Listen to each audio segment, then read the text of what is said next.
আপনারা অনেকেই ভাবছেন যে বাংলাদেশের হিন্দুরা কি এই রাজ্যের ভোটের মধ্যে প্রভাব বিস্তার করতে পারে? পারে।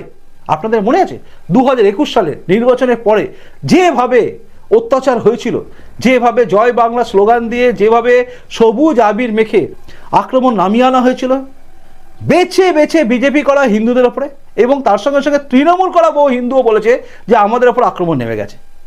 আপনারা সেসব ভাইরাল ভিডিও দেখেছেন, কাজেই এগুলো কিন্তু তারা ওখানে বসে বসে দেখেছে এবং তার প্রতিবাদে তারা কিন্তু রাস্তায় নেমেছিল। বাংলাদেশে হিন্দুদের উপর অত্যাচার হলে আমরা যখন রাস্তায় নামি, মনে রাখবেন তারাও কিন্তু নেমেছিল।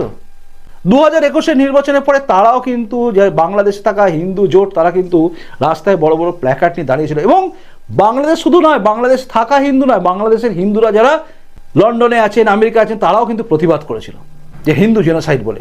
যদি ভুলে গিয়ে থাকেন তাহলে আমি বলবো আরও একবার গুগলে সার্চ করুন, কারণ সব কিছু ইন্টারনেটে আপনি পাবেন। তাই তারা সেদিনও বাংলায় থাকা মানে পশ্চিমবঙ্গে থাকা হিন্দুদের জন্য চিৎকার করেছিল। তাই আজ তারা করবে আরও, এবং তারা করছেও। আমার কাছে যে বিভিন্ন সূত্রে খবর আসছে সেগুলো হচ্ছে বাংলাদেশে বসে থাকা আত্মীয়রা ভারতে বসে থাকা মানুষদের বোঝাচ্ছে যে ভুল আর করো না, বাংলার বুকে আর ভুল করো না।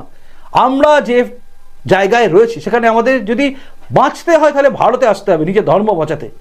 আর ভারতে এলে যদি এইরকম জায়গা পশ্চিমবঙ্গ হয় তাহলে আমরা আবার পালাবো। আমরা পালাচ্ছি, তোমরা পালাবে, এই বাক্যটা কিন্তু চারিদিকে ছড়িয়ে যাচ্ছে।